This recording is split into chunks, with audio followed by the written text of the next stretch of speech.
Para orar.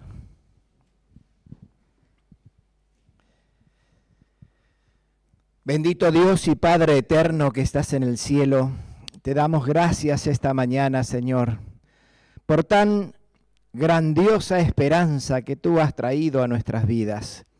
Gracias, Señor, porque nos gozamos en aquellas preciosas promesas que tú nos has dejado para todo creyente. Gracias, querido Dios, te damos porque, Señor, tú no te has olvidado de ninguno de nosotros. Y en esta hora, Padre eterno, rogamos, Señor, que tu Espíritu Santo ilumine nuestras mentes con esa preparación preciosa que debemos hacer para poder participar de las glorias de la patria eterna. Querido Dios, encomendamos a ti, Señor, que tu palabra pueda ser expresada y recibida, y también, Señor, que se pueda llevar a la experiencia personal. Pedimos tu presencia y tu bendición en cada uno de aquellos que en esta hora nos prestamos para oír, Señor, el mensaje de tu palabra. Bendice a cada uno de aquellos que con fe reciben esta palabra preciosa en el nombre de Jesús. Amén.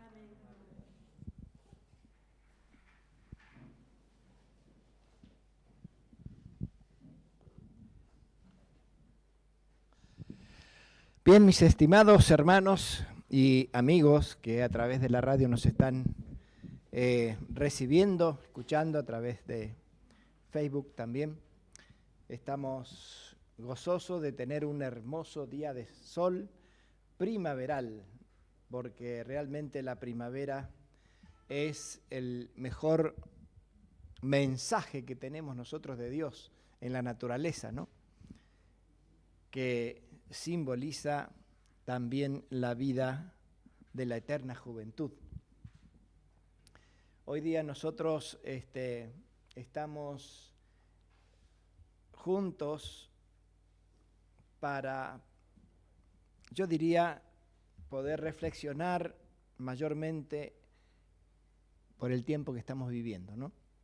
Allí vamos a ir poniendo la diapositiva. El mensaje de esta mañana lo he titulado Reaccionando ante el cumplimiento de la revelación profética. Allí hay 3 puntos. A ver si lo podemos abrir acá también. No, aquí no me lo abre.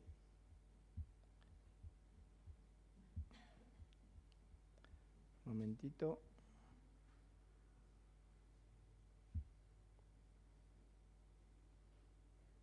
Ahí está. Bien. Como dice el mensaje del apóstol Pedro, ¿no? Ahí en su epístola, en capítulo 2 dice, tenemos también la palabra profética más segura, a la cual hacéis bien en estar atento, como a una antorcha que alumbra en lugar oscuro. Este es el contexto en el cual quiero que reflexionemos esta mañana, ¿no? En la palabra profética, porque la Iglesia Adventista del Séptimo Día nació, ¿no es cierto?, de un cumplimiento profético, y es una iglesia profética. Somos mensajeros proféticos. Nuestra vida está fundada sobre la profecía. Nuestra esperanza está fundada en la profecía. Y para nosotros la profecía debe ser el fundamento de nuestra fe. Porque desde el mismo comienzo en el Edén ya fue expresada la profecía de cómo iba a culminar este gran conflicto con el enemigo de Dios, con Satanás. Por eso no debemos subestimar la profecía, Esto es uno de los puntos que nos distingue con el resto del mundo cristiano, ¿no? De que somos una iglesia profética. Por eso para nosotros la profecía debe ser la manera como nosotros debemos vivir. Ella nos enseña, nos habla acerca de los tiempos que estamos viviendo y lo que podemos esperar en esta generación. El libro que más nos identifica como pueblo de Dios es el libro de El Gran Conflicto, ¿no? O La Gran Controversia también, como es el original, el libro original. Por eso quiero que comencemos esta reflexión allí en San Lucas, el capítulo 21. San Lucas, el capítulo 21, versículos 25 y 26.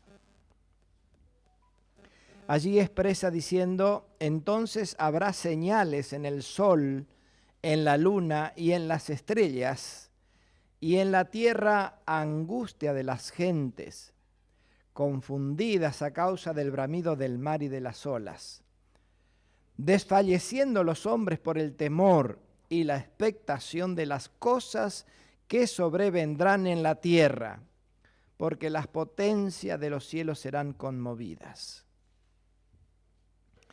En esta expresión profética se nos presenta los eventos finales. Cuando dice entonces, está hablando de aquel momento cuando comenzará las señales en la naturaleza, en el sol, en la luna, en las estrellas, en el cielo. Pero esto va justamente acompañada de la situación y de la reacción de las gentes en la tierra. Porque en la tierra, dice, desfalleciendo los hombres por el temor de lo que se viene. Todavía no se ha abierto o no se ha desplegado estos acontecimientos que causarán ese gran temor y expectación por las cosas que se vienen. Aparentemente, aunque estamos viendo terribles eventos, acontecimientos en el mundo social, político, ¿no? Moral, todavía no ha adquirido, digamos, la grandeza o la situación en la que puede impresionar así de tal manera. Pero esto comienza a crecer más y más y más. Quizás no nos ha tocado personalmente o particularmente estas situaciones, pero sí en muchas naciones y países está esta misma situación, ¿no? En la siguiente diapositiva, el Señor puso delante de nosotros respecto a este evento, este acontecimiento, ¿no? Nosotros estamos esperando como adventistas del séptimo día, ¿qué cosa? Lo que vemos allí, ¿no? La manifestación, el encuentro con nuestro Señor. Y qué lindo, hablar de la segunda venida de Cristo es algo maravilloso, ¿no? Con todos sus detalles, cómo va a ser la venida de Jesús. Pero para llegar a eso, nosotros tenemos que entender la profecía. Tenemos que adquirir una experiencia profética, porque si no la tenemos, esta esperanza, ¿no? Este gozo que tenemos en el encuentro con Jesús va a ser un gran chasco, porque no vamos a tener el gozo de poder dar la bienvenida al Señor de esta manera, como está expresado en la Escritura, ¿no? Porque dice aquí que estas señales son las que van a dar el anticipo de justamente la manifestación de Jesús. Siguiendo el texto de San Lucas 21, en el versículo 34 dice: mirad también por vosotros mismos. ¿sí? Que nos dice, mirad por vosotros mismos. Y quizás esto sería el punto en la que nosotros queremos ahondar un poco esta mañana, ¿no? Mirad por vosotros mismos. ¿Qué tenemos que mirar? Que vuestros corazones no se carguen de glotonería y embriaguez y de los afanes de esta vida. ¿Cuál es el riesgo, el peligro? La glotonería. ¿Qué es la glotonería? Sino el que nosotros no nos preocupemos por cuidar nuestra salud y solamente satisfagamos nuestros gustos. En el comer, en el beber, en el vestirnos. Porque dice también de la embriaguez, de la intemperancia, ¿no? En otras palabras también. Y de los afanes de esta vida. El enemigo se ha encargado de que en esta vida uno esté afanado en alcanzar y en lograr cosas, en ocupar todo nuestro tiempo en esos propósitos, en ese objetivo, el afán de esta vida, en tener un buen pasar en esta vida y descuidar la futura, descuidar la preparación para el encuentro con Jesús. Porque a veces tomamos superficialmente esto del encuentro con Jesús, que no requiere mayormente sacrificio nuestro. Y que podemos obtener tanto los afanes de esta vida, las cosas de este mundo, como también la del futuro. Como dice el refrán eso, ¿no? Queremos la chancha y los 20 también. O la chancha o los 20, ¿no es cierto? ¿Sí? Pero la gente vive de tal manera que cree que va a tener las dos cosas. Y no es así. No es así. Dice, porque si nosotros no miramos por nosotros mismos, por nuestros corazones, vendrá, dice, aquel momento como un lazo sobre todos los habitantes de la faz de la tierra. 36. Velad, pues, en todo tiempo, orando para que seáis tenidos por dignos de escapar de todas estas cosas que vendrán y estar en pie delante del Hijo del Hombre. Velad. Bueno, mirad, velad y orad. 3 palabras clave. Mirad por vosotros mismos, velad por lo que está aconteciendo, por las señales, ¿no es cierto? Y por la preparación que necesitamos, tenemos que orar. Porque si no nos preparamos, porque antes de la venida de Jesús, como está escrito, viene la cruz. Antes de la resurrección de Cristo, tuvo que pasar por la cruz. Todos tenemos que pasar por la cruz. Y la cruz no es nada agradable, pero el Señor nos dice cómo podemos pasar, ¿no? Por eso las profecías nos advierten, nos despierta cuando comienzan. Si nosotros estamos velando, es decir, velar está relacionado con la vela, ¿no? En la oscuridad uno necesita, antes no existía lámparas eléctricas, más que antorchas y velas. Con eso se alumbraban en la noche. Por eso es importante entender cuando nos dice velad, es cómo vamos a esperar la venida de Jesús.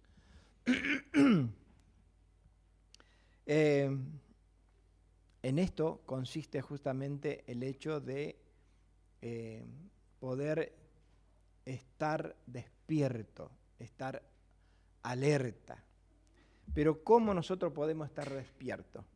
Bueno, no sé si nosotros somos conscientes o si nos analizamos, ¿no?, por nosotros mismos, de que si estamos despiertos o dormidos. Evaluémonos un poquito. ¿Cómo nos sentimos nosotros? ¿Nos sentimos despiertos o nos sentimos soñolientos, dormidos? ¿Cómo nos sentimos?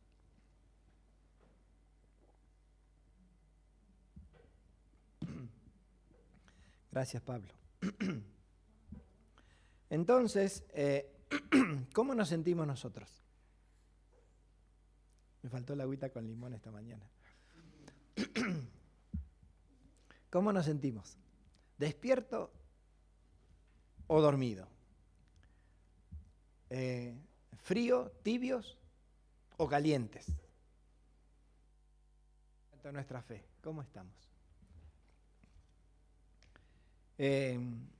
Si consideramos, ¿no es cierto?, la condición o la situación más triste, diríamos que estamos tibios.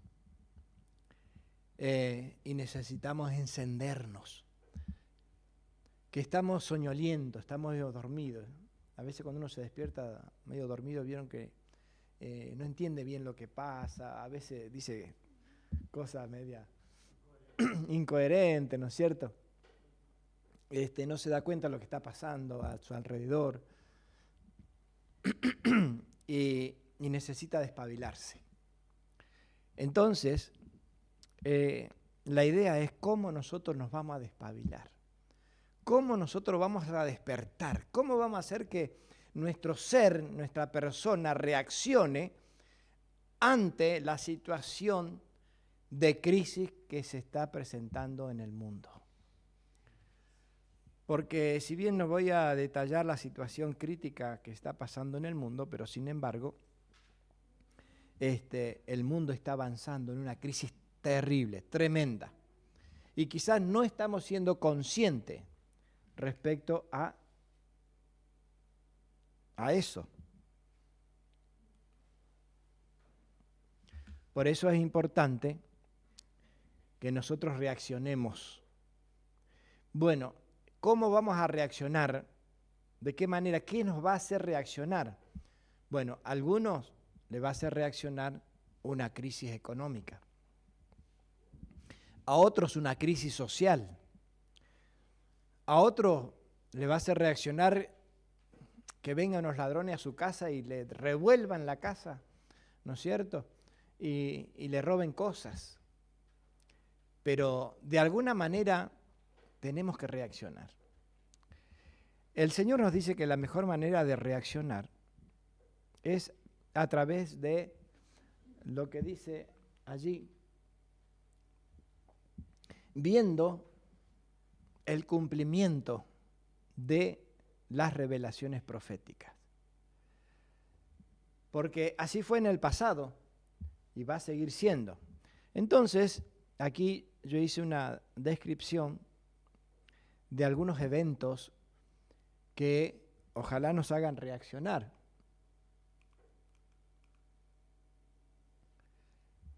Las señales de la proximidad de la venida de Jesús. ¿Sí? Yo puse aquí 7 señales en la que estamos, digamos, en contexto. 7 señales. En primer lugar, desastres naturales, sociales y morales. Creo que todos los que estamos al tanto de lo que está sucediendo en el mundo, nosotros podemos ver que realmente esto se está poniendo bastante, ¿cómo? Candente, ¿sí? Puedo usar esa palabra. Ahí en Lucas 21, citamos versículos 25 y 26, acerca de la angustia de la gente. La gente se empieza a confundir. ¿Por qué? Porque el enemigo se está encargando justamente de que nosotros no hagamos distinción entre lo bueno y lo malo, entre lo que está bien y lo que está mal. El que no tiene la palabra de Dios como base, fundamento de sus principios de vida, no va a poder distinguir entre lo bueno y lo malo, entre lo que está bien y está mal, sino que se va a conducir por por política, que es la ley de la conveniencia, que es lo que les parece que les conviene más. Entonces, por eso vemos también cómo el bramido del mar y de las olas está arrasando muchas ciudades costeras, ya lo estamos viendo. El Señor nos está mostrando de alguna manera los tornados, los incendios en distintos lugares del mundo. Todo esto vemos que se está cumpliendo, ¿no? Segunda de Timoteo 3, ahí nos dice, sepas pues que en los postreros tiempos, ¿no? Días vendrán tiempos peligrosos. Y concluye con que habrá más amadores del mundo que de Dios. Y que los que profesan una fe, dice, que negarán la eficacia de ella, ¿no? Es decir, los efectos de una verdadera religión, que es una reforma en su vida. Profesan conocer a Dios, pero con los hechos lo niegan. Todo eso son señales, ¿no?, de desastres morales también, sociales, morales. Aquí tenemos la igualdad de género, uno de los desastres más grandes que el mundo ha estado viviendo también, ¿no? Por eso hemos leído ahí, como dice Lucas 17, no hemos leído esto. Jesús dijo esa parábola de la higuera, ¿no? Mirad la higuera y todos los árboles, cuando ya brotan, viéndolos sabéis que por vosotros mismos, que el verano está ya cerca. Es lo mismo que yo le cuente que los árboles están brotando, están largando su florcita, su pimpollo, que ustedes vayan y lo vean, que ustedes los observen cómo las plantitas van largando sus brotes. ¿Es lo mismo que yo se los cuento o que ustedes ven?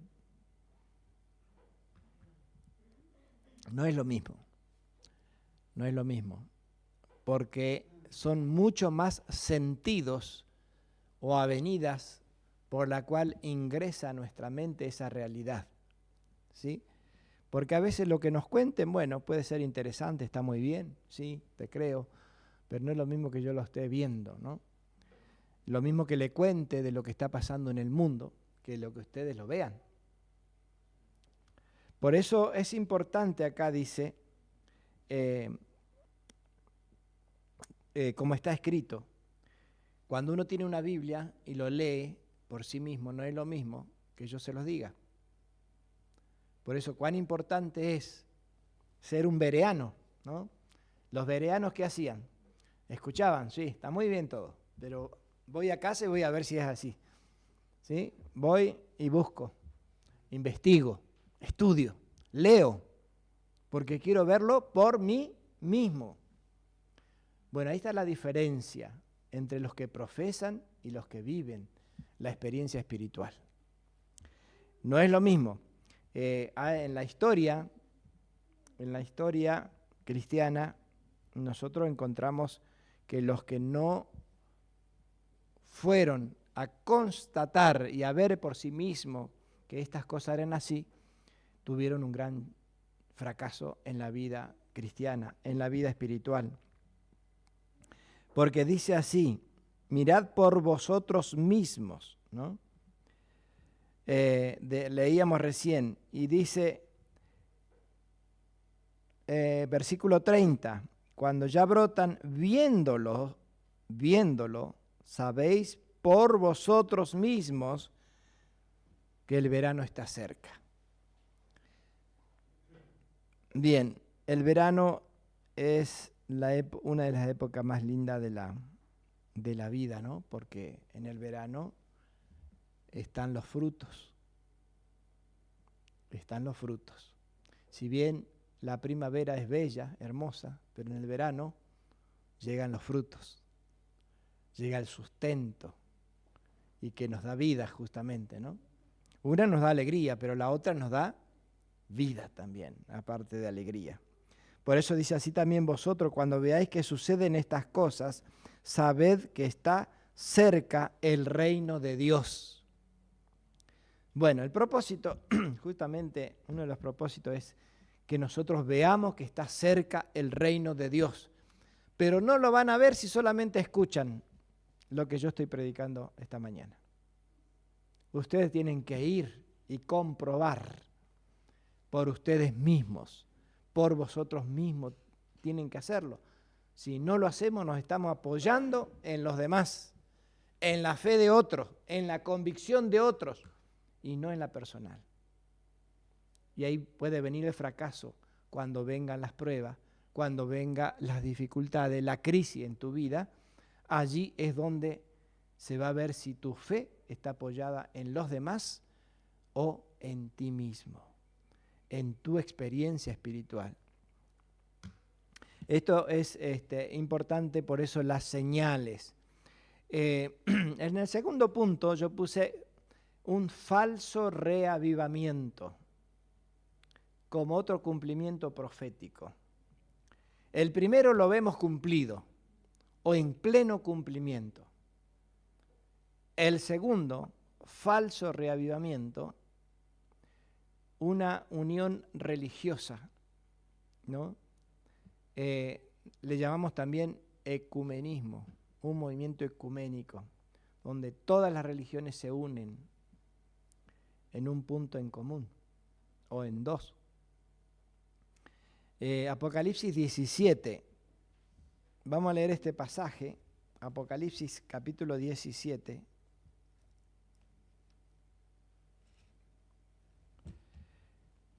Allí, porque yo también me he preguntado, ¿no? Me he preguntado porque a veces nosotros tenemos los puntos, pero no tenemos el texto bíblico, ¿no? ¿Dónde encuentro que esto es así? En Apocalipsis 17 dice, vino entonces uno de los 7 ángeles que tenían las 7 copas y habló conmigo, diciendo, ven acá y te mostraré la sentencia contra la gran ramera, la que está sentada sobre muchas aguas, con la cual han fornicado los reyes de la tierra y los moradores de la tierra se han embriagado con el vino de su fornicación.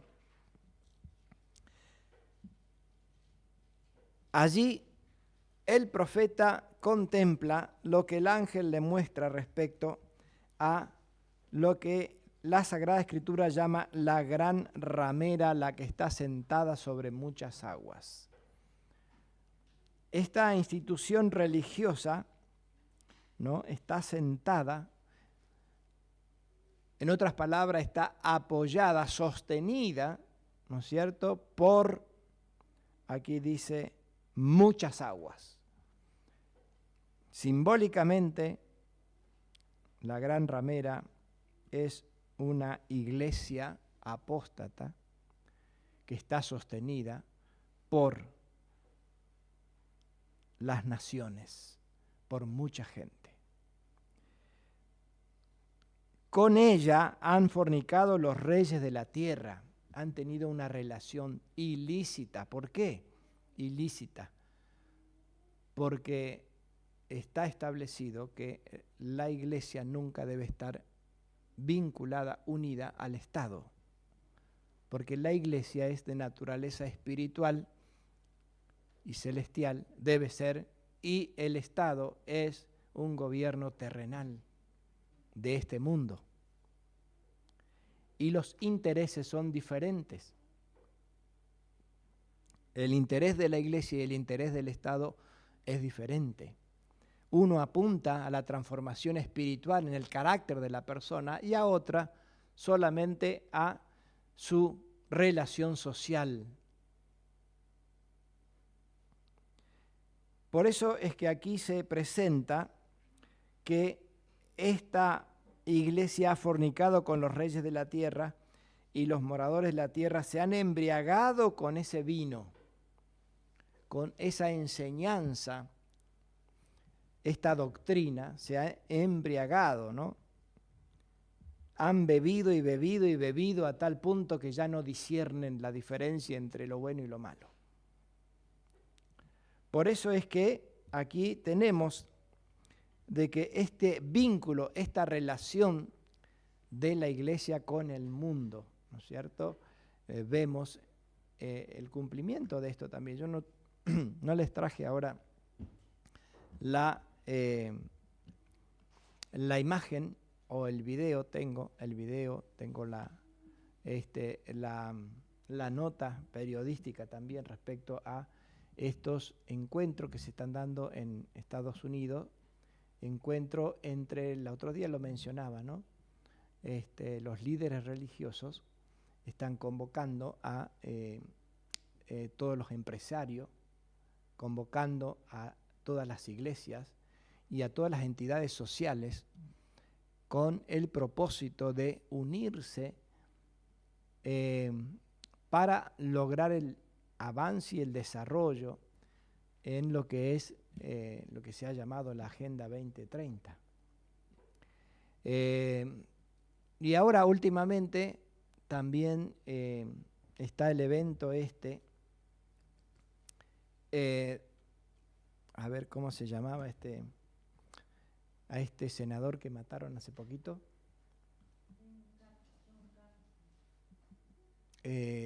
No, Charlie Kirk, sí.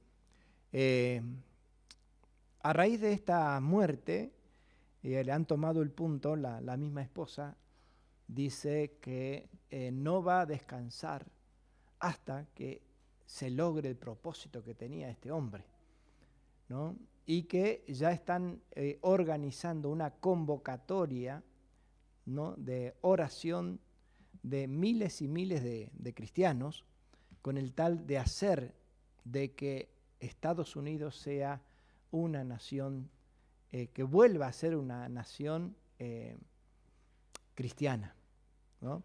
Son la base del cristianismo, con la iglesia que esté al frente de todo esto. Entonces, y se ha realizado, ya han proyectado una convocatoria para el 4 de agosto ahora,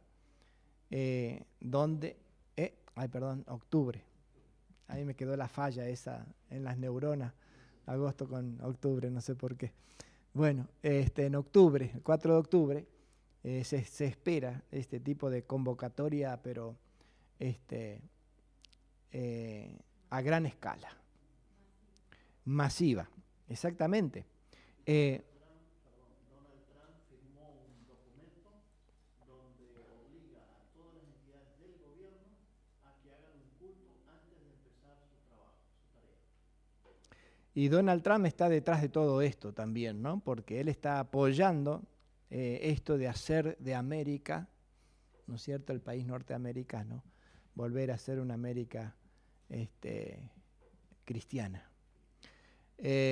Y la profecía dice justamente que esto es lo que se llama la bestia, ¿no?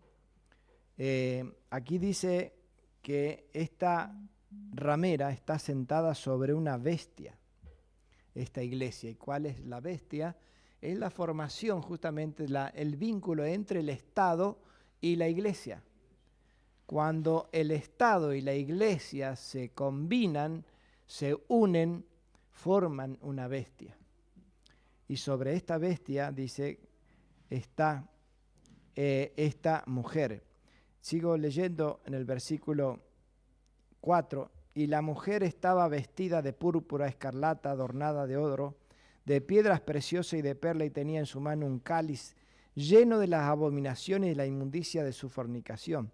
Y en su frente un misterio: Babilonia la grande, la madre de las rameras y de las abominaciones de la tierra. Y vi a la mujer ebria de la sangre de los santos y de los mártires de Jesús, y cuando la vi quedé asombrado con gran asombro. Aquí está justamente esta gran Babilonia que está manifestándose en esta generación. Es de lo que siempre hemos estado viendo en la profecía que se iba a cumplir. Estamos viendo su pleno cumplimiento. Y este falso llamamos un falso reavivamiento porque es un reavivamiento realmente del mundo cristiano. Y ya vamos a ver por qué respecto a esto, ¿no? Lo que al punto que van, nosotros sabemos de antemano, aunque ellos quizás no están todos plenamente en esto, la mayoría no sabe a dónde va, a dónde apunta todo este movimiento, pero nosotros sabemos que va a lo que llama la ley de descanso dominical, que hace rato se viene queriendo implementar por esta mujer, ¿no? Como dice Apocalipsis 13. Apocalipsis 13, del 15 al 17,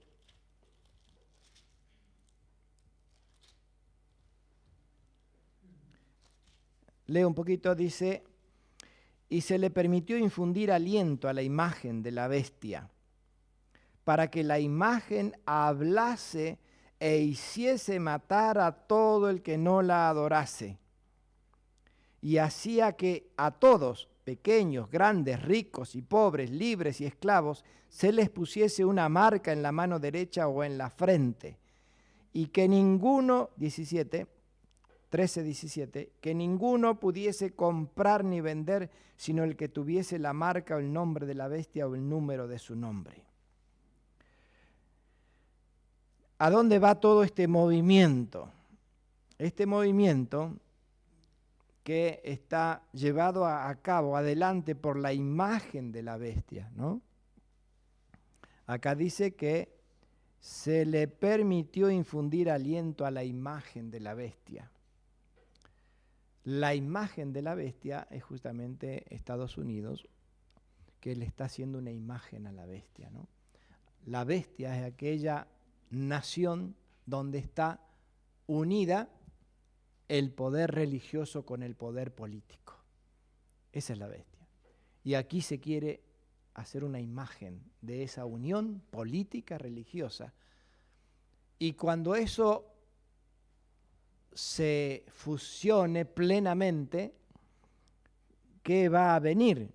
Va a venir la imposición de una marca sobre la nación y sobre el mundo entero, porque todos les van a hacer la misma imagen.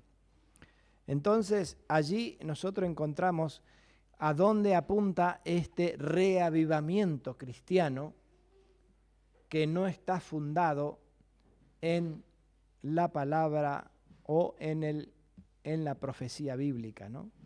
Mejor dicho, en la verdad de Dios. Ahora, todo esto va a producir en los verdaderos hijos de Dios un reavivamiento y una reforma. Si nosotros vemos el cumplimiento profético, lo estamos analizando por nosotros mismos, como decíamos, vamos y escudriñamos la palabra, nos reunimos, nos convocamos para analizar bien eso y lo vemos, va a producir un reavivamiento, un despertar espiritual. Va a producir el deseo de hacer una reforma en nuestra vida, de hacer un cambio, porque ya vemos que el Señor está a las puertas, que ya viene. Entonces, como dice Isaías, vamos a Isaías 60, ahí está. Dice: levántate y resplandece, porque ha venido tu luz y la gloria de Jehová ha nacido sobre ti. Eso dice Isaías 60. Porque oscuridad, a ver, vamos a leerlo completo, el versículo 2 también. Isaías 60 dice así: porque he aquí que tinieblas cubrirán la tierra y oscuridad las naciones, mas sobre ti amanecerá Jehová y sobre ti será vista su gloria.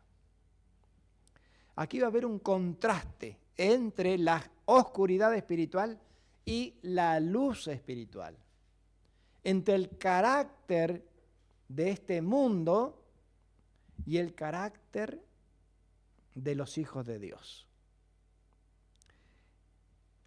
Dice aquí que sobre ti amanecerá Jehová y sobre ti será vista su gloria. Va a llegar el punto que a raíz de toda esta situación comenzará a destacarse la luz que está en cada hijo de Dios y que es el carácter semejante a Jesús.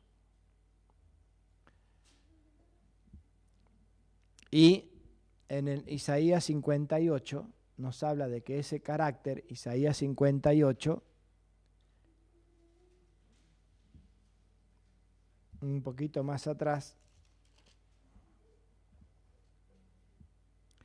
dice, clama a voz en cuello, no te detengas, alza tu voz como trompeta y anuncia a mi pueblo su rebelión y a la casa de Jacob su pecado.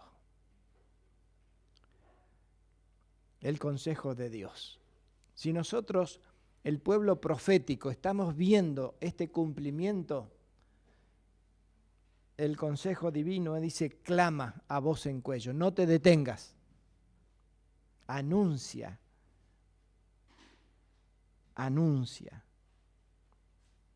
a mi pueblo su rebelión y a la casa de Jacob su pecado. Como trompeta, dice. Ya sabemos lo que es el sonido de la trompeta acá, ¿no? Ahí Osvaldo cada tanto viene con su trompeta y nos hace sonar acá que retumba acá adentro, ¿no? Y alguno quiere decir, bueno, vete más lejos porque me aturde ya, tan fuerte que suena. Así tiene que sonar la voz del pueblo de Dios, tienen que escuchar la gente, tenemos que anunciar. ¿Qué vamos a anunciar? ¿Qué vamos a decir? Y que se viene la crisis final. Terrible, ¿no? Nosotros no estamos siendo conscientes de cuán terrible va a ser la crisis que viene encima. Pero nosotros, si no lo anunciamos, vamos a ser considerados como falsos o como perros mudos, como alguien escribió, ¿no? Perros mudos. ¿Alguien quiere tener en su casa un perro mudo? ¿Para qué tenemos los perros? A veces tenemos que atarlos porque si no ladran tanto que ya cansan, ¿no? Pero si fuera mudo, ¿para qué sirve ahí el perro? Viene el ladrón, viene la gente y él a la boca cerrada. No sirve ni para perro. Bueno, aquí vean lo que dice Ezequiel. Recordemos lo de Ezequiel, porque el Señor llamó a un pueblo en esta tierra, a la iglesia adventista del séptimo día, a ser lo que dice acá, ser atalaya, ¿no? El versículo 16 dice, aconteció que al cabo de 7 días vino a mí palabra de Jehová diciendo, hijo de hombre, yo te he puesto por atalaya a la casa de Israel. Oirás pues tú las palabras de mi boca y los amonestarás de mi parte. Oirás y amonestarás de mi parte. Ezequiel 3:17. Y mire en qué sentido. El 18 sigue ampliando esto. Dice, cuando yo dijera al impío, de cierto morirás, y tú no le amonestares ni le hablares, para que el impío sea apercibido de su mal camino a fin de que viva, el impío morirá por su maldad, pero su sangre demandaré de tu mano.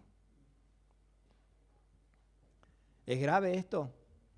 De ser llamado a ser el pueblo profético y ser perro mudo.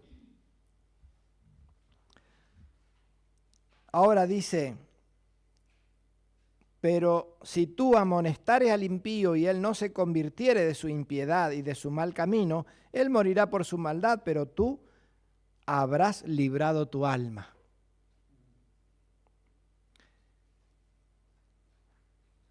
Por eso es importante cuál es la situación que nosotros en la cual estamos, ¿no? Allí nos habla acerca de ese reavivamiento, de ese despertar. Pero esto solamente lo vamos a lograr, como seguimos diciendo, por el estudio personal de la palabra de Dios. Si nosotros personalmente no estudiamos las profecías, estos temas que tienen que ver con nuestro destino eterno, podemos estar apoyándonos en lo que dicen los demás y cuando venga la crisis nosotros no vamos a saber qué hacer ni qué decir. Aquellos que realmente han sido verdaderos bereanos y han analizado y estudiado y acomodado su vida, dice el Señor, de que recibirá el sello de Dios. Se habrá afianzado en la verdad. ¿Sí? Y estarán con Jesús en el cielo.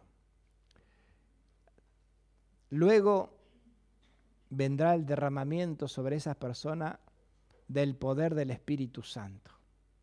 ¿Cómo está la promesa?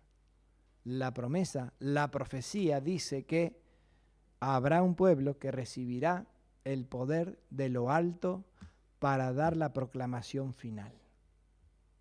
Ahí sí, vamos a necesitar el poder del cielo para poder llevar adelante, pero eso va a ser solamente aquellos que hemos tenido una convicción profunda de la verdad, a través del estudio personal de la Biblia. El fuerte pregón va a ser dado, y lo hace de esta manera Apocalipsis, ¿no? En esta figura, Apocalipsis 18,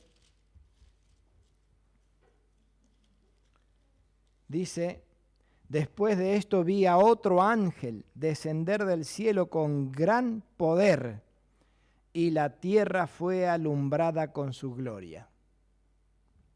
La gloria de este mensajero tenía gran poder, dice, de tal manera que la tierra fue alumbrada. Y muchos vieron la realidad de su vida, ¿no? La luz, y se arrepintieron y se convirtieron. ¿Y qué decía este mensajero? Versículo 2, y clamó con voz potente, diciendo: ha caído la gran Babilonia, se ha hecho habitación de demonios, guarida de todo espíritu inmundo, albergue de toda ave inmunda y aborrecible, porque todas las naciones han bebido del vino del furor de su fornicación. Y los reyes de la tierra han fornicado con ella, y los mercaderes de la tierra se han enriquecido de las potencias de su deleite. El anuncio que el pueblo de Dios es llamado a realizar es un anuncio que va a conmover al mundo, ¿no? Allí nos dice justamente que es el propósito es despertar. Pero dice también aquí que ante esa denuncia que se hace a este movimiento que se llama la Gran Babilonia, este movimiento ecuménico que resalta en los últimos días, dice: oí otra voz del cielo que decía: salid de ella, pueblo mío, para que no seáis partícipe de sus pecados ni recibáis sus plagas. Esta es la advertencia final que el mundo está por recibir, pero lo va a hacer aquel pueblo que preste atención a lo que está aconteciendo en el mundo. La siguiente, en esta nosotros vemos que el Señor dice: velad y orad. Y está escrito: después que hubo indicado las señales de su venida, Cristo dijo: cuando viereis hacerse estas cosas, conoced que está cerca, a las puertas. ¿Sí? Mirad, velad y orad. Es la consigna. Mirad, velad y orad.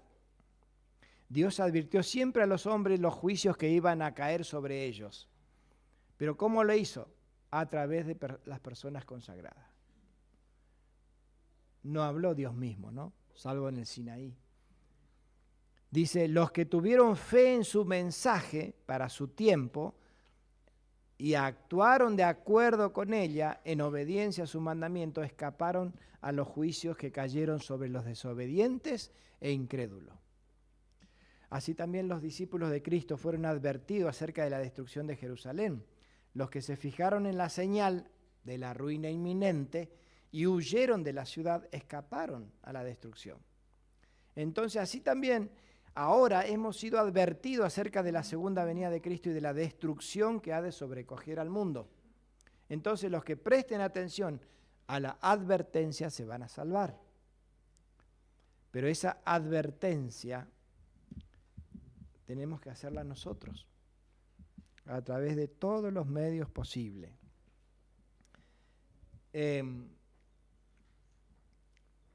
Allí estábamos viendo un poquito respecto a mirad, velad y orad, ¿no? Dios dice que nos ha hecho atalaya.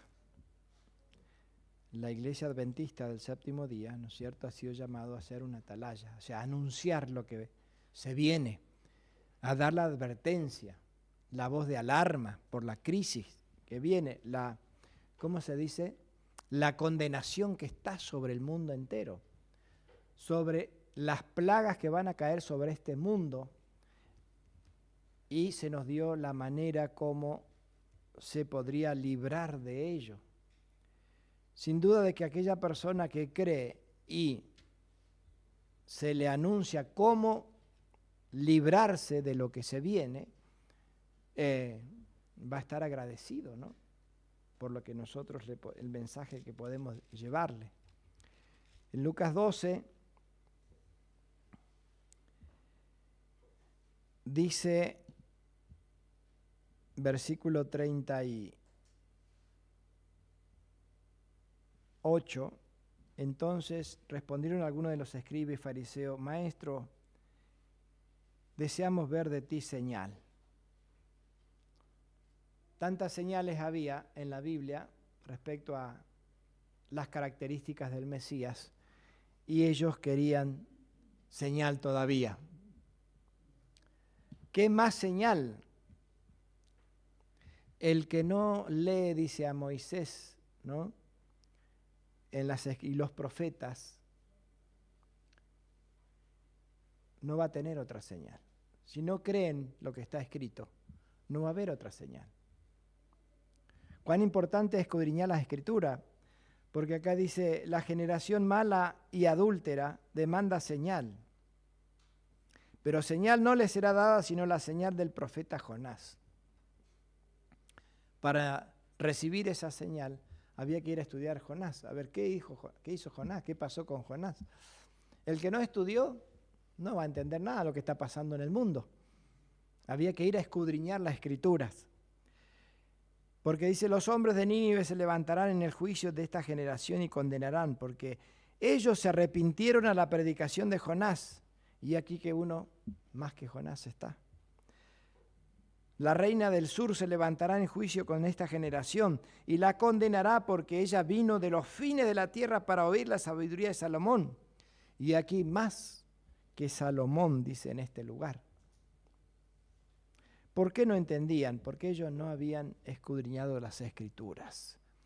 Pero hay muchos que van a venir de muy lejos a este mensaje y otros que lo están escuchando diariamente no van a recibir beneficio alguno. ¿Por qué? Porque justamente no están despiertos, ¿no? Cuando el Salvador dirigió la atención de sus discípulos hacia las señales de su regreso, predijo el estado de apostasía. ¿Vemos un estado de apostasía en esta generación? Acá habló acerca de ese estado de apostasía que existiría precisamente antes del segundo advenimiento. Habría, como en los días de Noé, actividad febril en los negocios mundanos y sed de placeres, y los seres humanos iban a comprar, a vender, a sembrar, a edificar, casarse, darse en matrimonio, olvidándose entre tanto de Dios y de la vida futura. Hoy día la religión que la mayoría profesa es una religión formal. ¿Y qué es formal? ¿Qué es una formalidad? Y bueno, hay un culto, hay un horario para el culto, ¿no es cierto? Y la gente viene al horario del culto, terminó el culto y se fue a seguir su vida mundana, a seguir sus negocios, a seguir sus actividades, sus tareas. Y así continúa esa vida. Llegó el otro fin de semana, viene al culto, hace su culto, su reunión, dice que alabó al Señor y sigue su vida. Eso es algo formal. Entonces no hay un despertar, no hay una actividad, no hay un fervor por llevar adelante el plan de Dios. No hay un deseo de investigar, de tener otra actividad distinta a la formal, a la regular, porque si se invita a una reunión diferente ya, ahí no.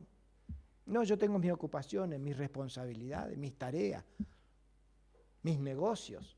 No puedo ir. O tengo que atender otras cosas. Entonces, eso es lo que está diciendo aquí. Se olvidan entre tanto de Dios y de la vida futura. Y la religión es simplemente un cumplimiento. Dice, la amonestación de Cristo para los que vivieran en aquel tiempo es: mirad pues por vosotros mismos. No sea que vuestros corazones estén cargados de glotonería, entorpecidos, y la embriaguez y los cuidados de esta vida. ¿Podemos decir, hablar de los cuidados de esta vida? ¿Cuáles son los cuidados de esta vida? Bueno, trabajar para tener que comer, que vestirnos, tener cosas, ¿no es cierto? Esto, lo otro, más allá. ¿Cuántas cosas hay? Los cuidados de esta vida. Pero dice aquí, y venga de repente aquel día. Llegó el fin, porque antes que Jesús venga, se acaba el tiempo de gracia, el tiempo en que todavía mi vida tiene que ponerse en armonía con el Señor. Velad pues en todo tiempo y orad a fin de que logréis evitar todas estas cosas que van a suceder y estar en pie delante del Hijo del Hombre. Velar. ¿Cómo debemos velar? ¿Se acuerdan la parábola de las 10 vírgenes? Dice que ellos estaban velando, ¿no? Con su lamparita cada uno, esperando la venida del esposo. Y bueno, el esposo se demoró, se tardó, y todos se durmieron. Pero cuando escucharon el clamor, he aquí, viene el esposo, salid a recibirle, bueno, se despertaron ahí y sus lámparas, algunas se le apagaban y no tenían reserva, combustible, aceite.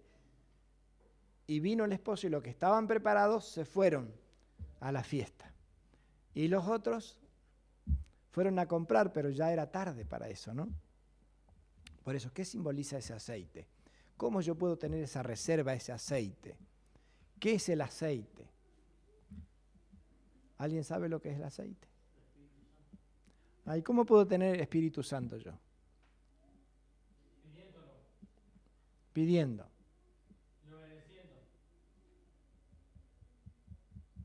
¿Cómo más? Yo estuve leyendo acá en el Conflicto de los Siglos, buscando ese detalle, ¿no? Y encontré lo siguiente. Les quiero leer un poquito esa partecita que dice del aceite. Las prudentes, dice, tomaron aceites en sus vasijas, juntamente con sus lámparas. Bien, y dice, estas últimas habían recibido la gracia de Dios, habían recibido el poder regenerador e iluminador del Espíritu Santo. Ahora sigue diciendo que convertía su palabra en una antorcha para los pies y una luz para su senda. Bien, aquí tenemos nosotros la palabra de Dios. Pero esta palabra puede estar apagada o encendida. ¿Cómo encendemos la palabra? Estudiándola, escudriñándola. Es como frotar para ver, para entender. Allí se enciende. Allí obra el Espíritu Santo, ¿no? Y allí se alimenta nuestra alma, porque acá dice que habían recibido esa gracia que contiene la palabra. Sigue diciendo la cita, a fin de conocer la verdad, habían estudiado las Escrituras en el temor de Dios y habían procurado con ardor que hubiese pureza en su corazón y su vida.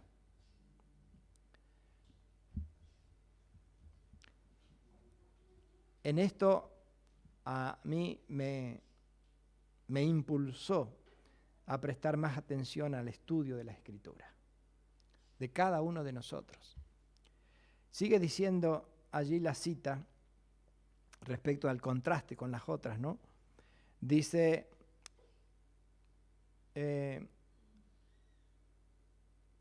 y habían procurado con ardor que hubiese pureza en su corazón y su vida. Tenían experiencia personal, fe en Dios y en su palabra. ¿Podemos tener fe en su palabra si solamente la escuchamos de los demás? No. Solamente si vamos nosotros mismos y confirmamos, comprobamos que así es. Si nosotros mismos estudiamos ahí.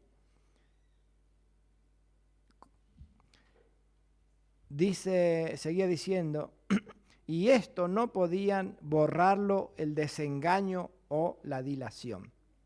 En cuanto a las otras vírgenes, cuando tomaron sus lámparas, no tomaron aceite consigo. Habían obrado por impulso. Sus temores habían sido despertados por el solemne mensaje, pero se habían apoyado en la fe de sus hermanas. Estaban satisfechas con la luz vacilante de las buenas emociones, sin comprender a fondo la verdad y sin que la gracia hubiese obrado verdaderamente en sus corazones. Eso quiere decir que hubo un despertar, un reavivamiento, pero no hubo una reforma en sus vidas. Si no hay reforma en nuestra vida es porque nuestra fe, nuestra experiencia espiritual no es suficiente para alcanzar el cielo. Dice, habían salido a recibir a su Señor llena de esperanza en la perspectiva de una recompensa inmediata, pero no estaban preparadas para la tardanza ni el contratiempo. Y cuando vieron las pruebas, su fe vaciló y sus luces se debilitaron. ¿Qué es lo que nos prueba a nosotros la fe? Y son las pruebas, las distintas crisis que tenemos que pasar. Que muchas veces, ¿qué hacen las crisis? Y nos alejan de la iglesia, ¿no? De la fe, de Cristo. Por eso, un parrafito más, sigo leyendo, dice, en ese momento de incertidumbre por la crisis, el interés de los superficiales y de los sinceros a medias empezó a vacilar y cejaron en sus esfuerzos. Pero aquellos cuya fe descansaba en un conocimiento personal de la Biblia tenían bajo sus pies una roca que no podía ser barrida por las olas de la contrariedad. Qué maravilloso pensamiento, ¿no? Por eso, ¿cómo estamos nosotros? ¿Somos de los tibios? Los tibios y superficiales no podían seguir apoyándose en la fe de sus hermanos, dice. Cada cual debía sostenerse por sí mismo o caer. ¿Dónde está nuestro apoyo, hermanos? Eso es muy importante. Y este era el propósito, ¿no? ¿Cómo vamos a despertar y hacer sentir los peligros? Dice aquí, para inducirlo a que se preparasen para los solemnes acontecimientos relacionados con el fin del tiempo de gracia. ¿De qué manera? Bueno, en primer lugar, la solución está ¿no?, delante de nosotros. ¿Qué tenemos que estar haciendo para prepararnos para lo que se viene? Si yo invitara esta noche a estudiar un tema en la Escritura, ¿cuánto estamos dispuestos a reunirnos y pasar horas y no estar mirando el reloj a ver si tengo que atender esto, aquello, lo otro? Si vienen, si vienen, pero quizá, bueno, quizá nosotros tenemos que hacer la convocatoria. Porque ¿qué dice Joel 2? Convocada la asamblea, ¿no es cierto? Reunid a los jóvenes, a los matrimonios, a los niños, y empiecen a clamar al Señor para que tengamos esa reserva, ese aceite, para que escudriñemos por nosotros mismos, entre todos allí, para descubrir la verdad respecto a lo que se viene, a lo que el Señor ha profetizado. Y entonces sí, vamos a ver. Por eso tenemos que distinguir, a veces ni distinguimos la diferencia entre un falso y un verdadero reavivamiento. Eso es lo que tenemos que ver ahora. ¿Por qué? Porque se viene un reavivamiento en las iglesias en general. Y muchos van a caer en esto, diciendo, esto es el poder de Dios. Y no van a poder ver la diferencia.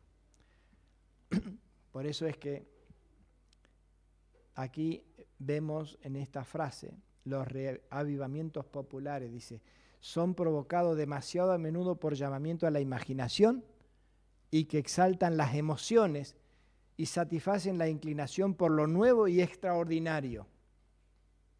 Eso es un avivamiento popular. Los conversos ganados de este modo manifiestan poco deseo de escuchar la verdad bíblica y poco interés en el testimonio de los profetas y los apóstoles. El servicio religioso que no revista un carácter tanto sensacional no tiene atractivo para ellos. Un mensaje que apele a la fría razón no despierta eco alguno en ellos. No tienen en cuenta las claras amonestaciones de la palabra del Señor que se refieren directamente a sus intereses eternos. En contraste con el verdadero reavivamiento, dice. Y ahí menciona, en el verdadero reavivamiento, que el Espíritu de Dios acompañaba el mensaje de su siervo y la palabra tenía poder. Los pecadores sentían despertarse su conciencia. Dice, y la luz que alumbra a todo hombre viene a este mundo, iluminaba lugares más recónditos de sus almas. Las ocultas obras de las tinieblas eran puestas de manifiesto. Una profunda convicción se apoderaba de sus espíritus y corazones. Eran redargüidos de pecado, de justicia y de juicio por venir. Qué contraste, qué diferencia. Nosotros necesitamos un verdadero reavivamiento. Tener conciencia de la justicia de Dios y tener temor de comparecer con nuestra culpa e impureza ante aquel que escudriña los corazones. ¿Qué necesitamos entonces para que podamos tener el aceite celestial en nuestras vidas y estar preparados para cuando el Señor aparezca? Estudio de las Sagradas Escrituras. Dedicarle tiempo personal, grupal. El grupal nos impulsa, ¿no es cierto? Nos mueve a que nosotros vayamos y hagamos el estudio personal también. La ley de Jehová es perfecta, dice, convierte el alma. El testimonio de Jehová es fiel, hace sabio al sencillo. Y la única manera de ser santificado es en la verdad. El error nos santifica. Si no discernimos entre la verdad y el error, podemos no estar siendo santificados para el encuentro con Cristo. Porque sin santidad nadie verá al Señor, ¿no? Sed santo, dijo el Señor, porque yo soy santo, ¿no? Y para encontrarnos con Jesús tenemos que estar santificados, purificados. ¿Tendrá aceite suficiente cuando el Señor venga? ¿Quién tiene la respuesta? No. Cada uno de nosotros tiene la respuesta. Si vamos a tener aceite, es porque nosotros, ¿qué hicimos? Claro, nos preparamos. Exactamente, ¿sí? Estudiar y conformar nuestra vida conforme a esa verdad, ¿no? Por eso ahí dice, las prudentes tomaron el aceite en su vasija y juntamente con las lámparas. Estas últimas habían recibido la gracia de Dios, el poder regenerador, iluminador del Espíritu Santo, que convertía su palabra en una antorcha para los pies y una luz para la senda. ¿Qué quiere decir? Que la palabra es nuestro guía. Lo que dice la palabra, ahí yo avanzo. Ahí mi conducta, ¿no es cierto?, avanza en el conocimiento, en la luz que obtengo de su palabra. A fin de conocer la verdad, habían estudiado la Escritura en el temor de Dios y habían procurado con ardor que hubiese pureza en su corazón y su vida. Tenían experiencia personal, fe en Dios y en su palabra, y esto no podían borrarlo, el desengaño ni la dilación. Nada nos va a poder mover. A eso se llama sellamiento, afianzamiento en la verdad. Y este es el tiempo en que nosotros tenemos que procurar que el Señor nos haga firmes. Que Dios nos bendiga, queridos hermanos, y fortalezca nuestra fe en su palabra. Vayamos, comencemos un plan de escudriñar, de estudiar la palabra, de estudiar las profecías, porque ellas nos van a decir, este es el tiempo que tenemos que actuar de esta manera. Dios bendiga a cada uno de nosotros y permita que los planes que tenga el Señor para nosotros podamos participar en cada uno de ellos, ¿no? Sin presentar ninguna excusa. Bien. Bien. Los invito entonces a clamar al Señor, pedirle que Él nos ayude. ¿Nos ponemos de rodillas?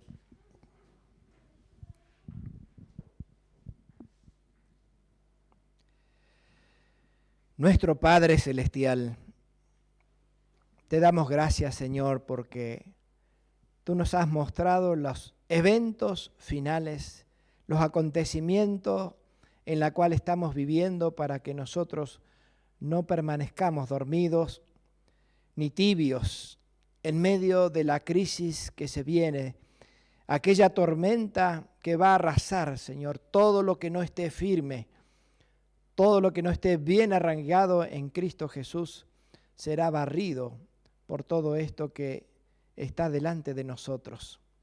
Querido Dios, te pedimos perdón, Señor, por nuestra indiferencia ante tu palabra que está señalando continuamente nuestra gran necesidad. Purifica nuestros corazones, Padre querido, y, Señor, despierta en nosotros, que tu Espíritu Santo nos ilumine y nos haga ver nuestra verdadera condición y necesidad para que comencemos a hacer las obras que no hemos hecho hasta aquí. Bendito Dios, bendice a cada uno de mis hermanos presentes, mis amigos, oyentes, hermanos también, que tu gracia sea manifestado en sus vidas y tu poder pueda ver el mundo que tú tienes, Señor, ese poder para transformar los corazones y que tu luz pueda brillar al mundo. Bendito Dios, dejamos en tus manos nuestra vida una vez más. En el nombre de Jesús. Amén.